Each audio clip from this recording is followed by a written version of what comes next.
The morning sun spilled gently through the lace curtains, painting golden patterns on the kitchen table where Margaret sat, sipping her coffee in the kind of peaceful silence that comes from a lifetime of routine.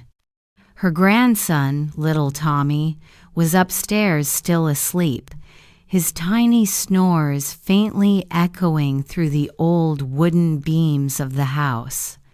This home had been hers for nearly 40 years, the house where she'd raised her son Daniel, where she'd built every memory that mattered. The walls still carried the laughter of birthdays, the scent of Sunday dinners, the warmth of love. Life had changed, of course. Ever since Daniel and his wife Emily moved in, the air had been different. Not bad at first. Emily was polite, graceful, always saying the right things. When they moved in after Daniel lost his job, Margaret welcomed them without hesitation. "It's just until we get back on our feet," Daniel had said. Margaret didn't mind. She loved having her grandson close, loved hearing the pitter-patter of his little feet down the hallway. But lately, that sound had grown rarer. The morning peace broke when Emily walked in, her heels clicking sharply against the tile floor. "Morning, Margaret," she said, her voice too sweet to be sincere. She opened the fridge, sighed, and muttered, "We're out of almond milk again." Margaret offered a gentle smile. "Oh, sorry, dear. I can pick some up later." Emily didn't respond right away. She turned, looked around the kitchen like it wasn't hers, then fixed her eyes on Margaret. "You don't need to worry about groceries anymore. I'm handling the shopping from now on. I just think it's better if I manage the house.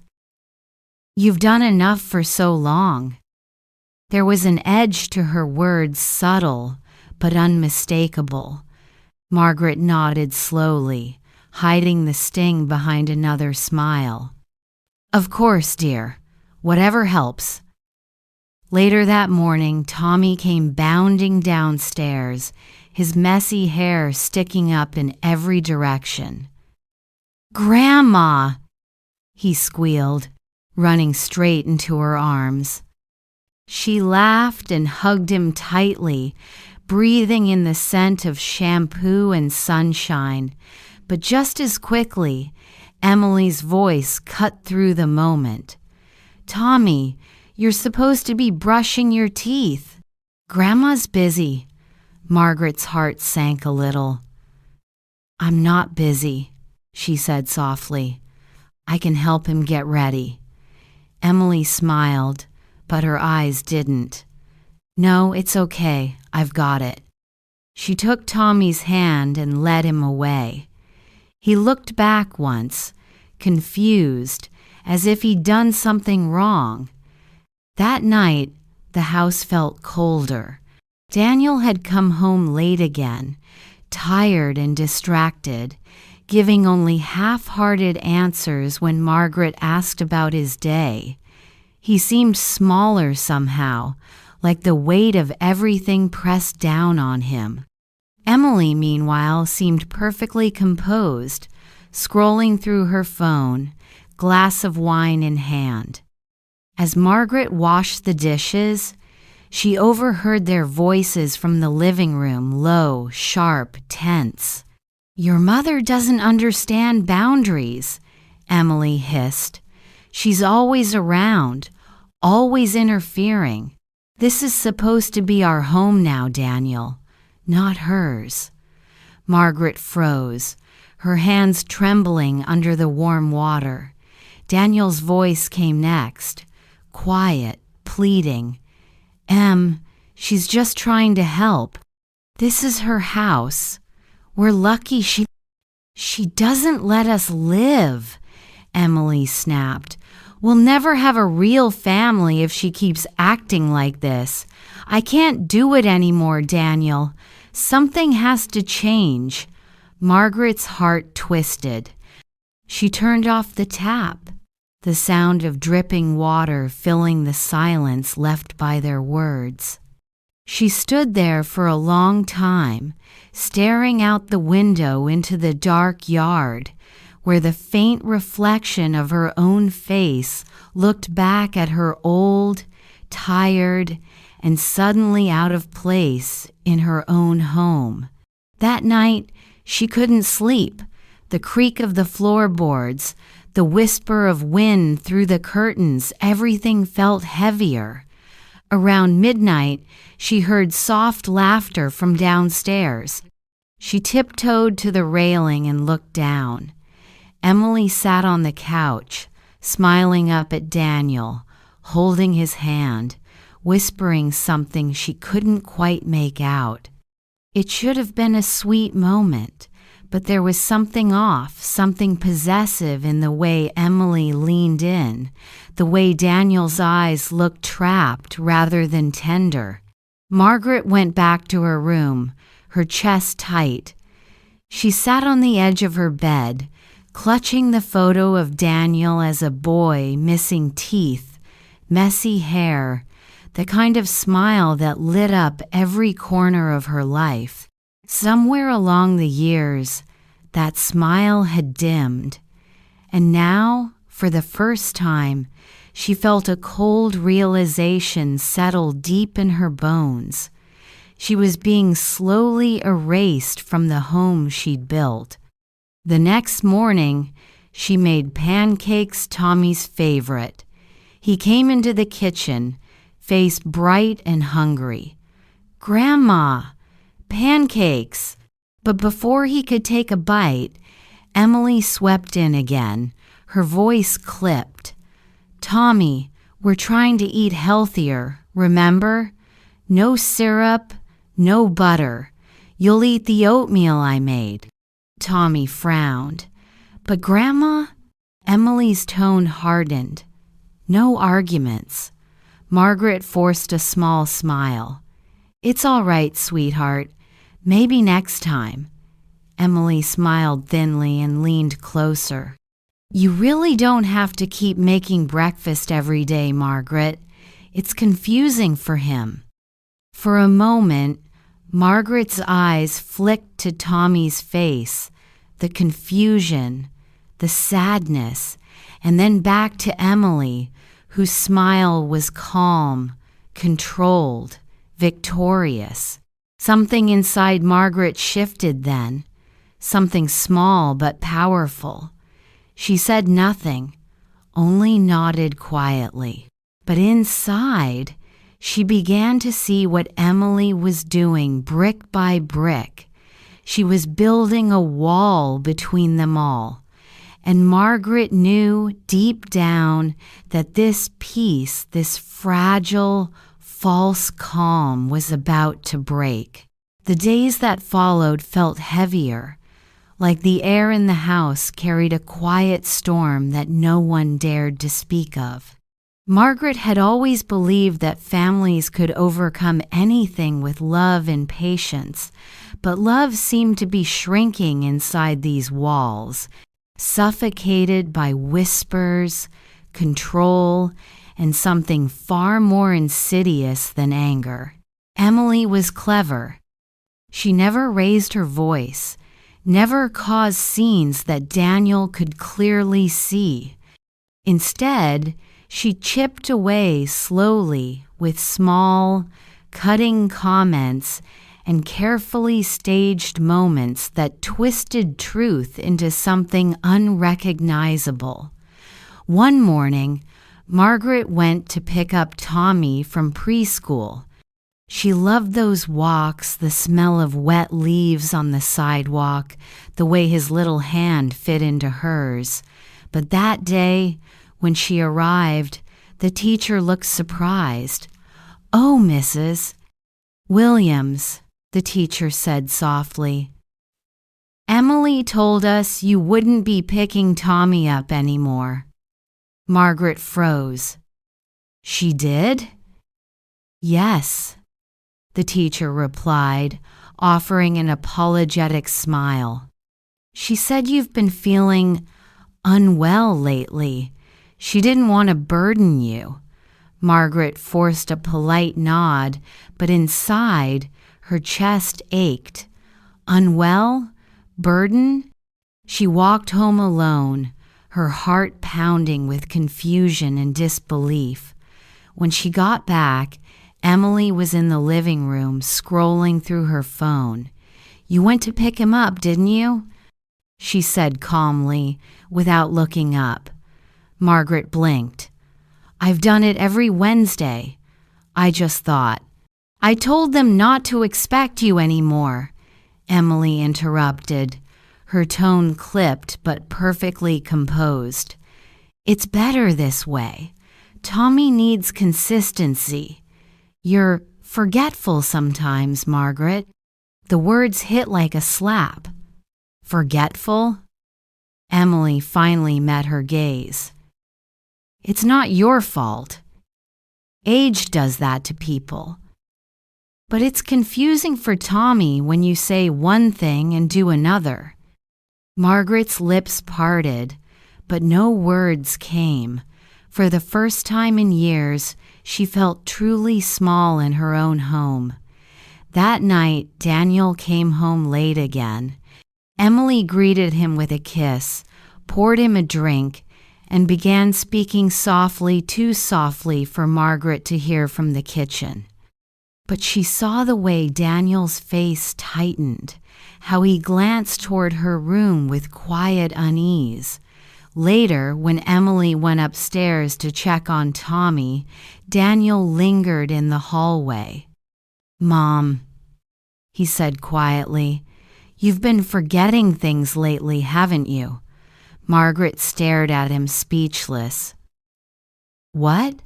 "Emily told me about what happened at the school," he continued, rubbing the back of his neck. "She's worried about you. She thinks maybe you're getting overwhelmed." "I'm not overwhelmed," Margaret said sharply. "She's lying, Daniel. I went to pick up Tommy because I always have. That's all." Daniel sighed like he was too tired to argue. "Mom, please." "I just don't want there to be tension between you two. Emily's just trying to help." "Help?" The word curdled in her stomach. For weeks, this became the pattern's subtle changes, quiet exclusions. Emily handled the bills. Emily took the spare keys. Emily told the neighbors that Margaret was retired from doing much. Even Tommy began to change. When Margaret asked if he wanted to play, he often hesitated now. "Mommy says you need to rest," he'd say softly, his small brow furrowed with confusion. One afternoon, Margaret overheard Emily talking on the phone. Her tone was smooth, professional, but her words made Margaret's blood run cold. "Yes, the house is under her name, but my husband's the only heir. Once she's ready to downsize, we'll take care of the transfer. No issue there." A long pause. Then Emily laughed lightly. "Oh, she's old-fashioned. She'll come around, she always does." Margaret stood frozen behind the doorway. The words echoed in her mind long after Emily hung up. That night, she sat alone at the kitchen table, staring at the old family photos hanging on the wall, her and her late husband, young and proud, smiling in front of this very house. They'd built it together. Every beam, every inch of garden, every memory was theirs. And now Emily wanted to take it. When Daniel came home, Margaret decided she couldn't stay silent anymore. "Daniel," she said quietly, "is Emily planning to take over the house?" He looked startled. "What?" No, Mom. Why would you say that? I heard her on the phone, Margaret said, her voice trembling but steady. She said you'd take care of the transfer once I'm ready to downsize. Daniel frowned, running a hand through his hair. I'm sure you misunderstood. She probably meant, I didn't misunderstand, Daniel, Margaret snapped, her voice breaking. She's taking everything from me, from us, and you're letting her. Daniel stood there, torn between guilt and frustration. Mom, please don't start this. Emily's been nothing but kind to you. She's trying to help. Margaret laughed, a dry, bitter sound that surprised even her. Kind? She's isolating me, Daniel. She's lying to people, turning you against me, and now she wants my home. If you can't see that, then you're blind. Daniel's face hardened, his exhaustion turning into anger. You're imagining things. I think maybe Emily's right, you're stressed, and it's making you paranoid. The word paranoid cut deep. He left the kitchen without another word, and Margaret sank into a chair, tears filling her eyes. Through the window, she saw Emily standing at the top of the stairs, watching silently. Their eyes met Emily's calm, knowing, victorious, and in that cold, silent moment, Margaret realized something chilling. She wasn't just losing her son or her home. She was losing the very truth of her own story, piece by piece, word by word, rewritten by the woman who now ruled her house.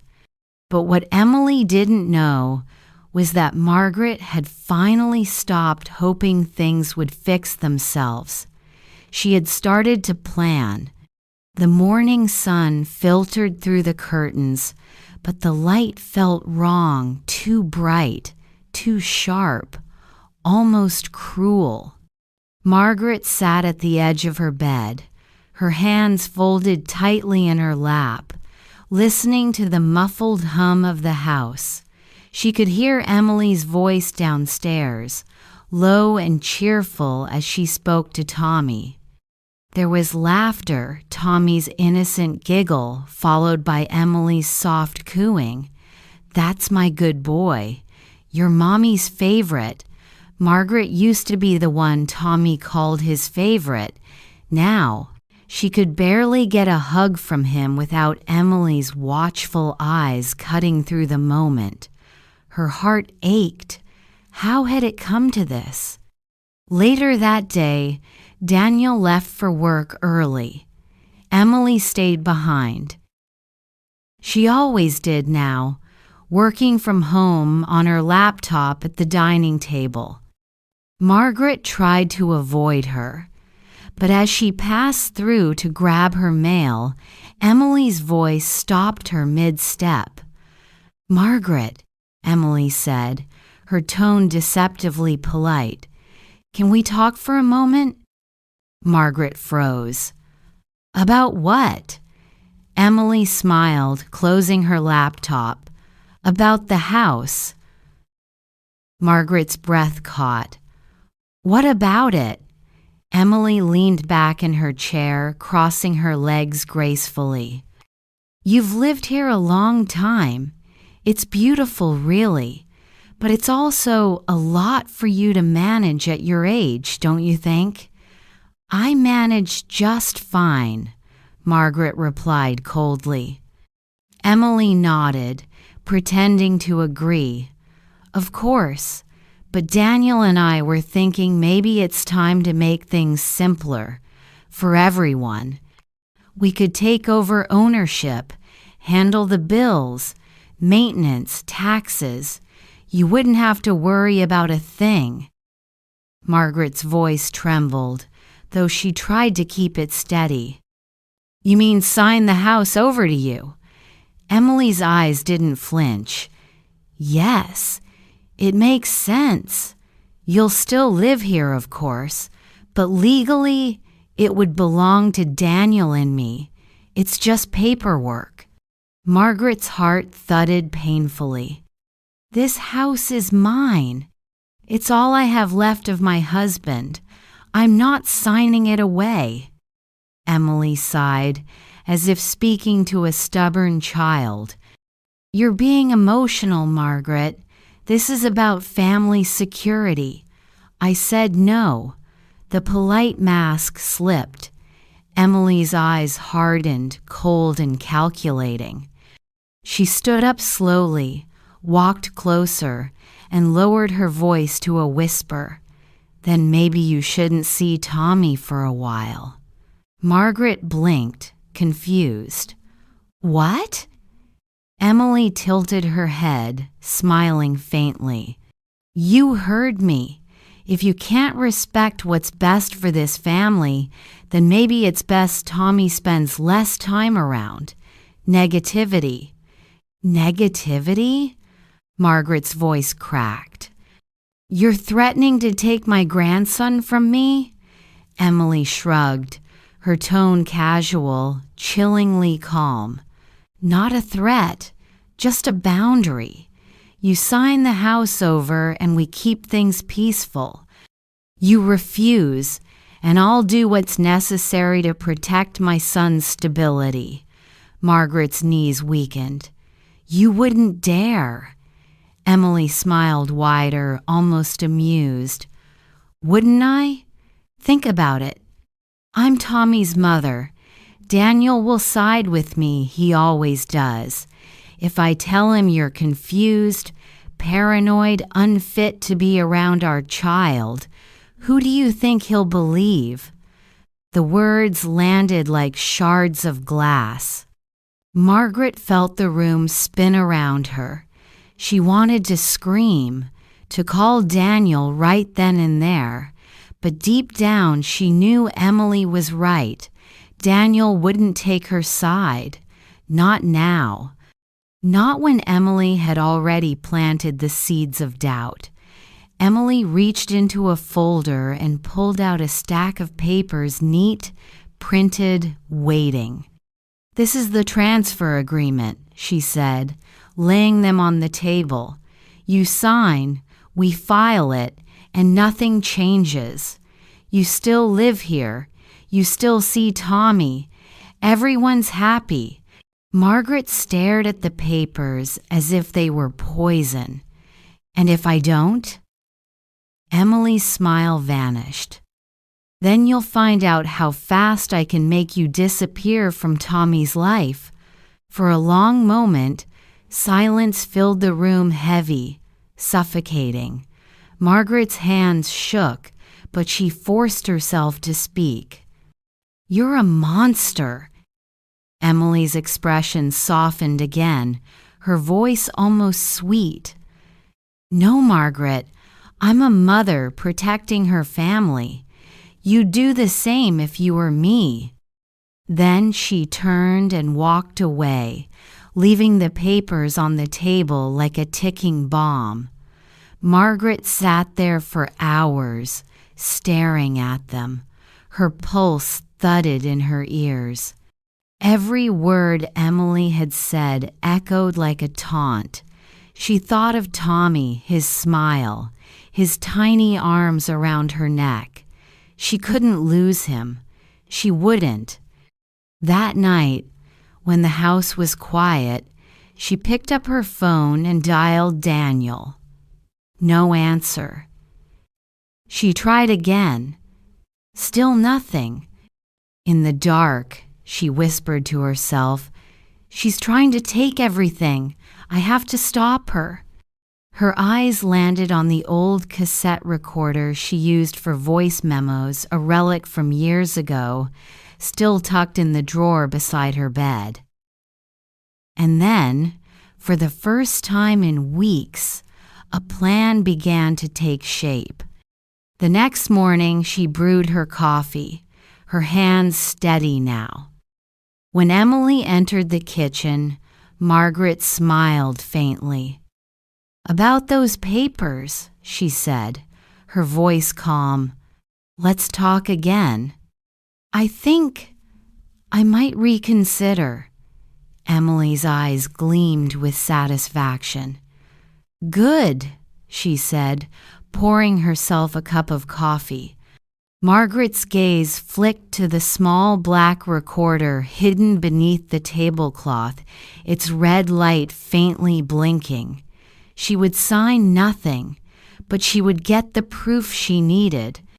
The next few days were a blur of nerves and careful planning.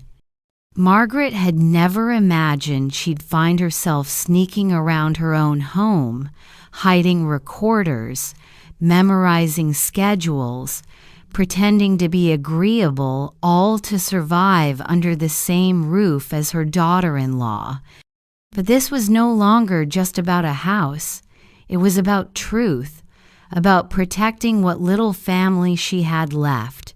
Emily had grown bolder since that last conversation. She began to act as if the house already belonged to her, rearranging furniture, clearing Margaret's favorite photos from the mantel, even replacing the curtains in the living room. When Margaret quietly objected, Emily smiled sweetly. "Oh, it's just a bit of redecorating. Don't worry, you'll get used to it." Daniel, oblivious as ever, barely noticed. He was buried in work, home late most nights, and when he was home, Emily made sure he was too distracted to listen. She'd fill the air with light conversation, a kiss on his cheek, a warm plate waiting on the table. She knew how to perform love. But Margaret wasn't performing anymore. She was preparing. The recorder, a small, outdated device that still clicked faintly when she pressed record, became her only ally. She carried it in her apron pocket, left it running under her chair, even hid it inside a basket of folded laundry near the kitchen, where most of their conversations happened.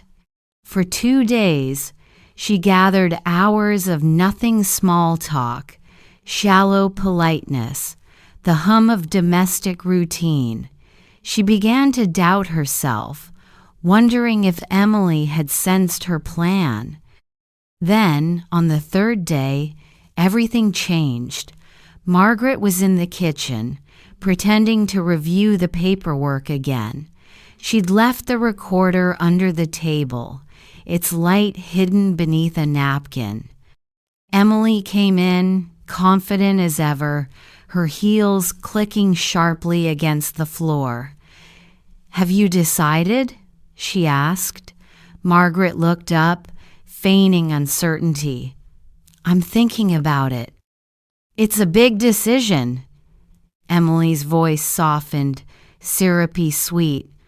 "I understand. Change is hard at your age." She reached out and touched Margaret's hand, gentle but controlling. "You know I care about you. I'm not trying to take anything away. I'm just making sure things are handled properly." Margaret swallowed hard.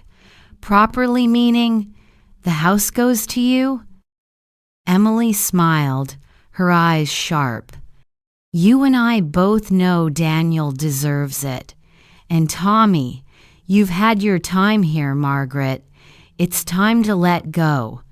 Margaret forced her hand to stop trembling. "And if I don't?" Emily's voice lowered to a whisper, every word dripping with venom. "Then you'll never see Tommy again. Not a single visit, not a birthday, nothing. I'll tell Daniel you're unstable. I'll say you forgot to lock the door, that you left the stove on, that you're putting our child in danger. You think he won't believe me?" Silence filled the room. Only the faint hum of the refrigerator broke it. Margaret's heart raced, The recorder caught every word. Emily straightened up, smirking slightly. "But you're too smart for that, aren't you? You'll sign, we'll file the paperwork, and I'll even let you keep your room. It'll be easier for everyone." Margaret said nothing, just nodded, her eyes downcast. "Good," Emily said, satisfied. "Let me know when you're ready. I'll have the notary come by next week." When she left the room, Margaret let out a shaky breath and reached beneath the table, her fingers brushing against the recorder. She stopped it, heart pounding so hard she thought she'd faint. It was done. She had it. The proof. That night she replayed the conversation in her room, tears streaming down her face as she listened to Emily's threats echo through the tiny speaker.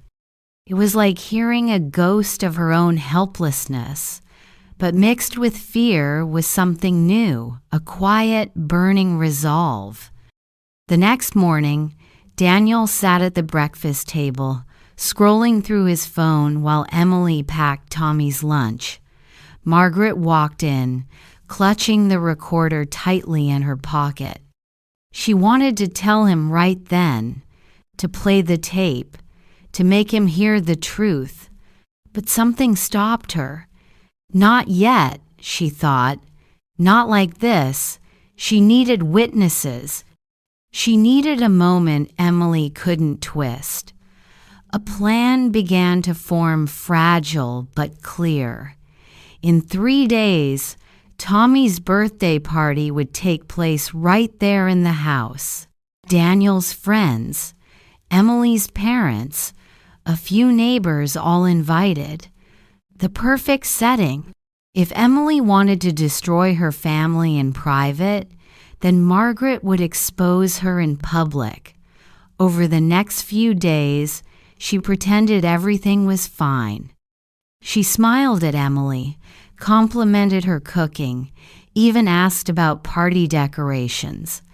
Emily, pleased with her apparent submission, relaxed. On the morning of the party, Margaret woke before dawn. She checked the recorder again, making sure the audio was clear. She placed it inside a small jewelry box and set it on her nightstand.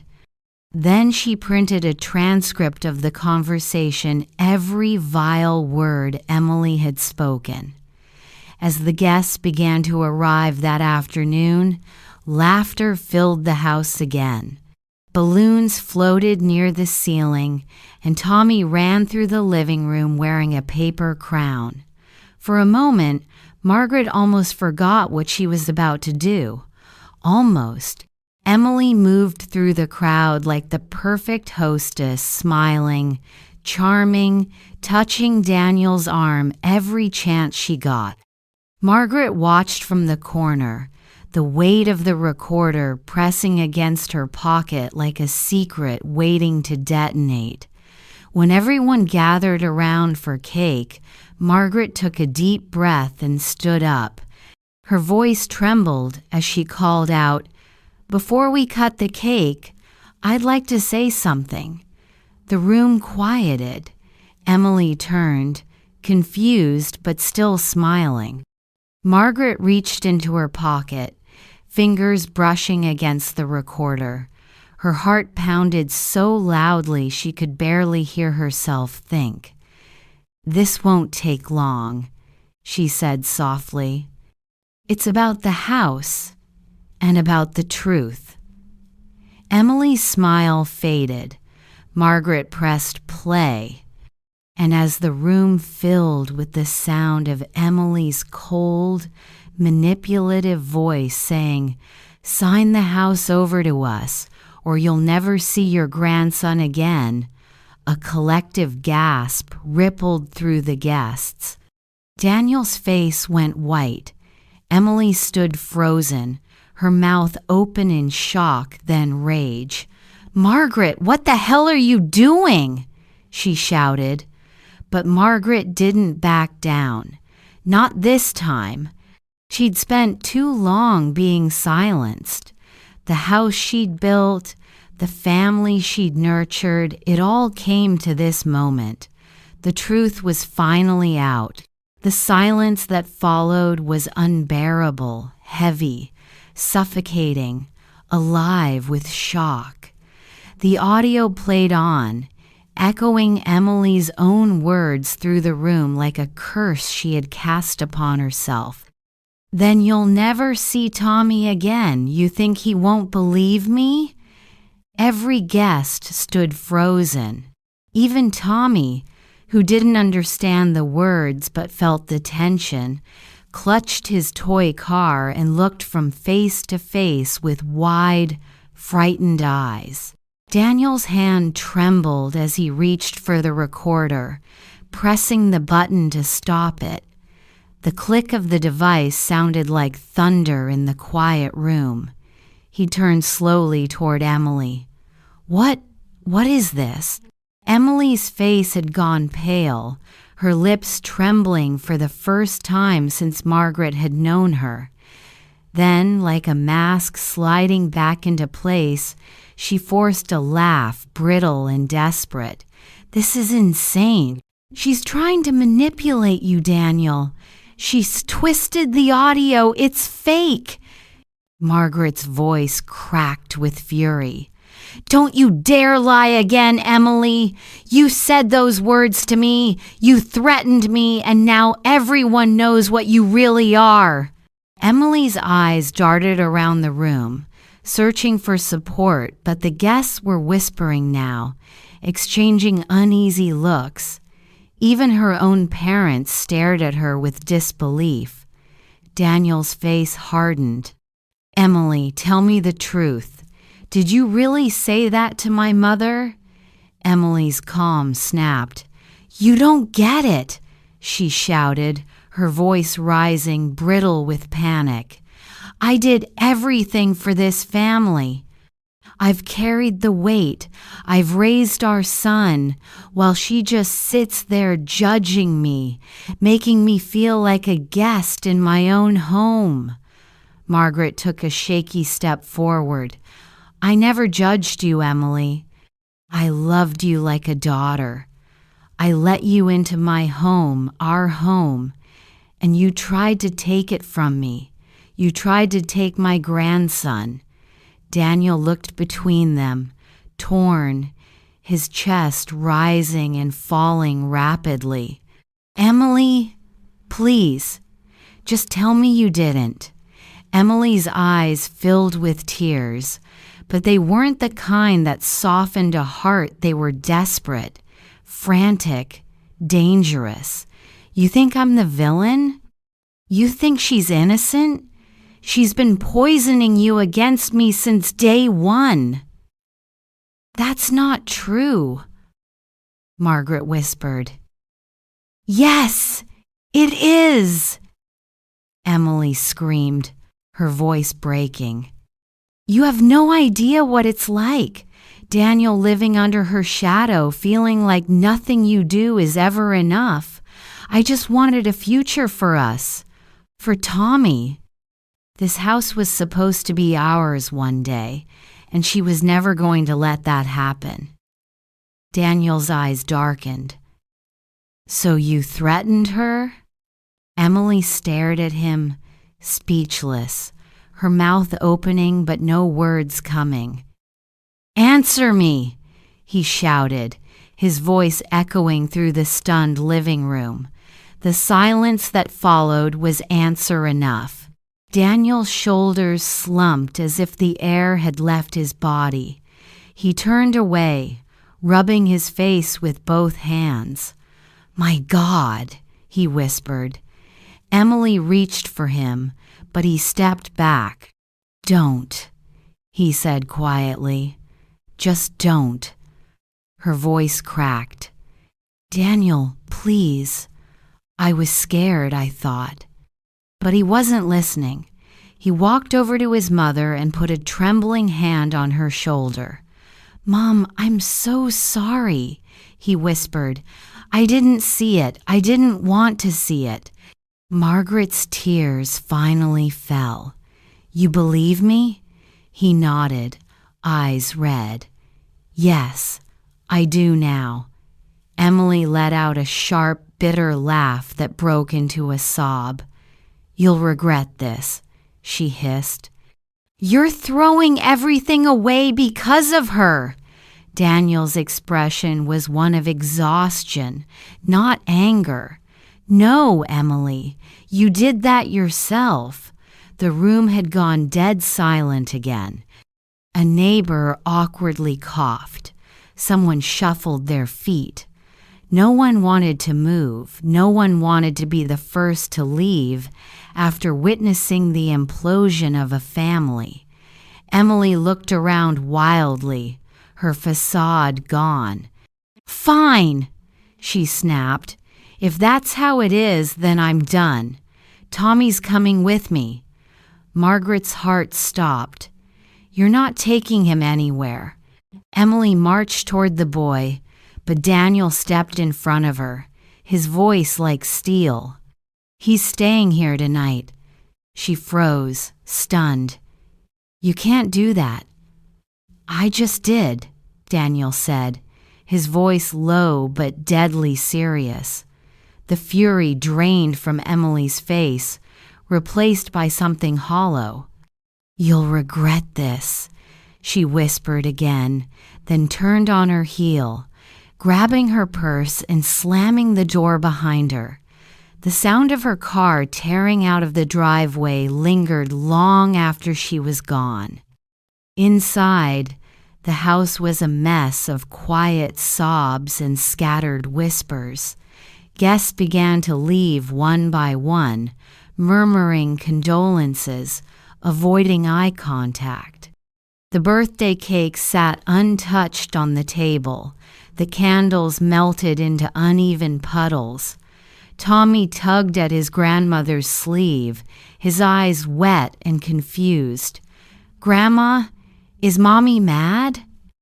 Margaret knelt down, pulling him into her arms. "No, sweetheart," she whispered, though her voice shook.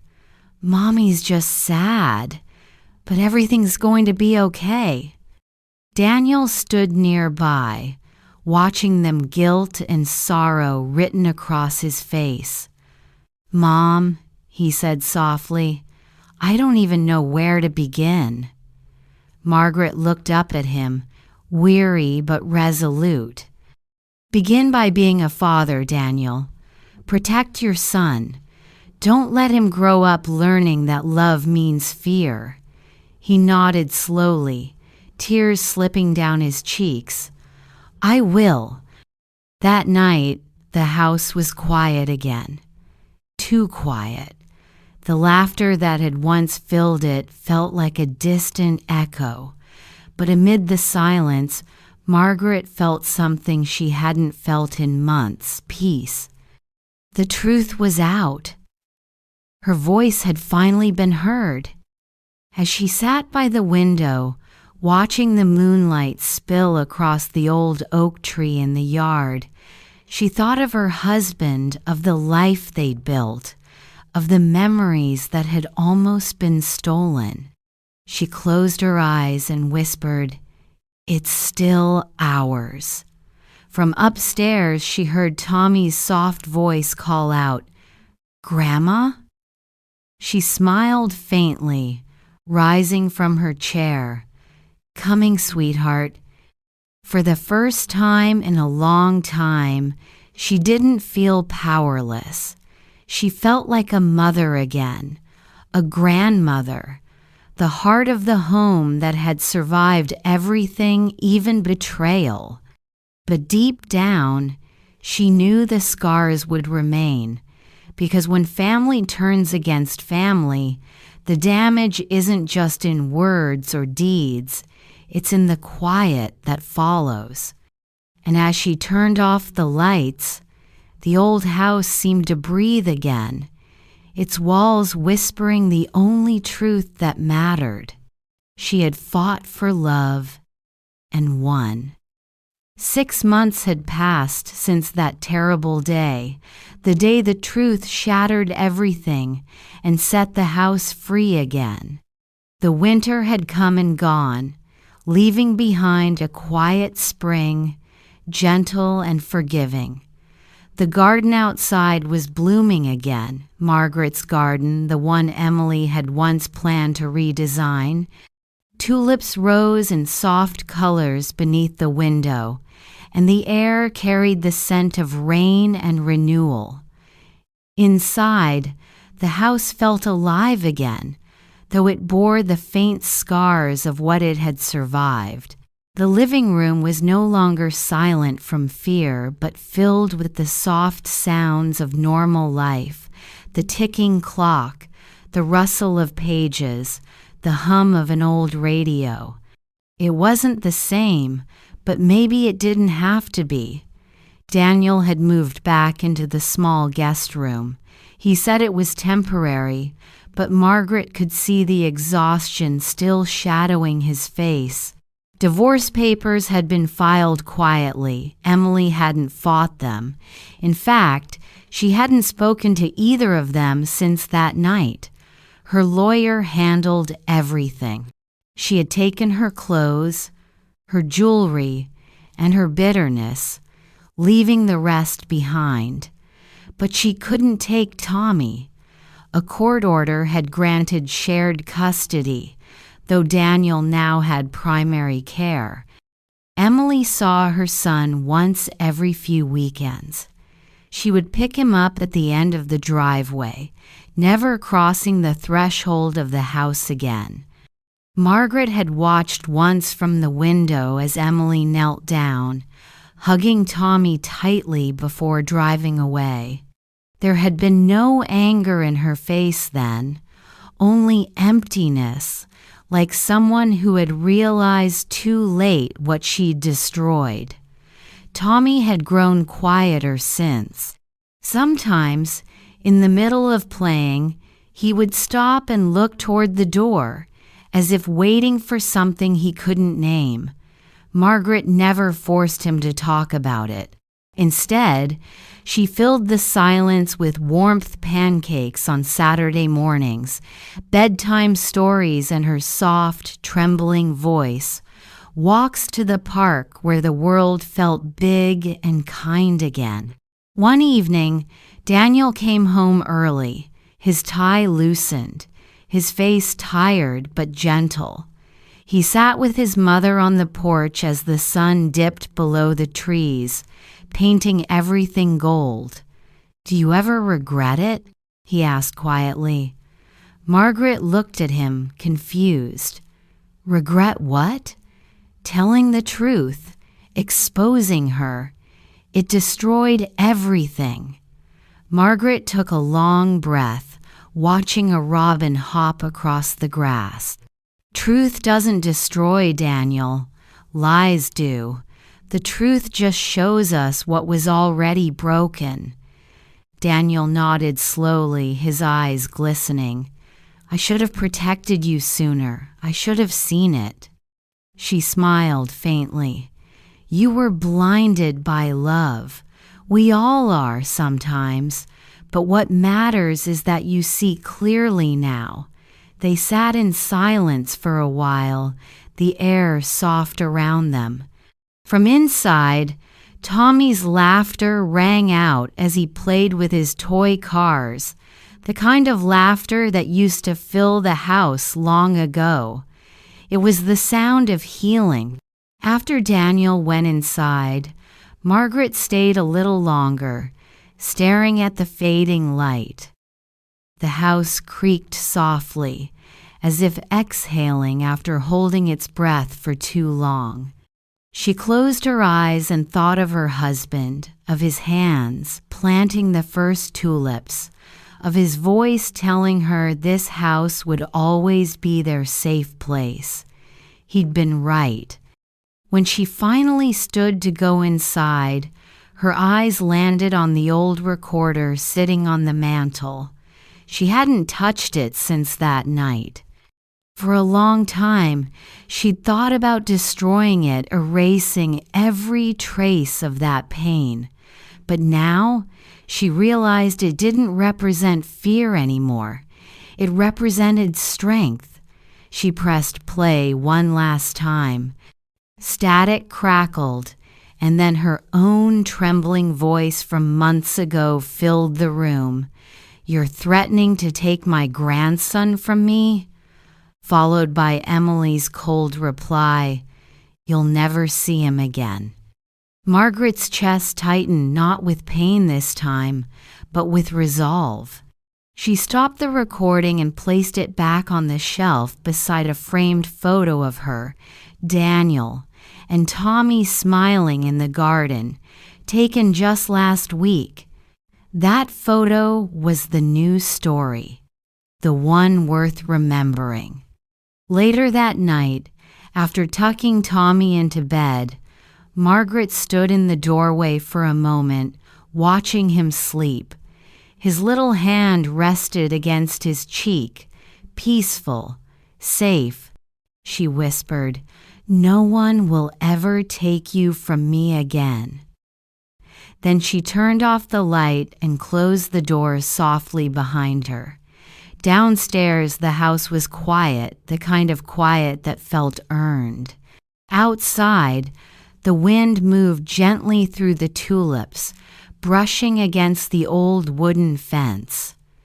The house, once filled with deceit and fear, now stood steady and alive, a home reclaimed. And though life would never return to what it was before, Margaret knew one truth more powerful than betrayal, more enduring than loss. Family is not who lives in your house. It's who protects its heart.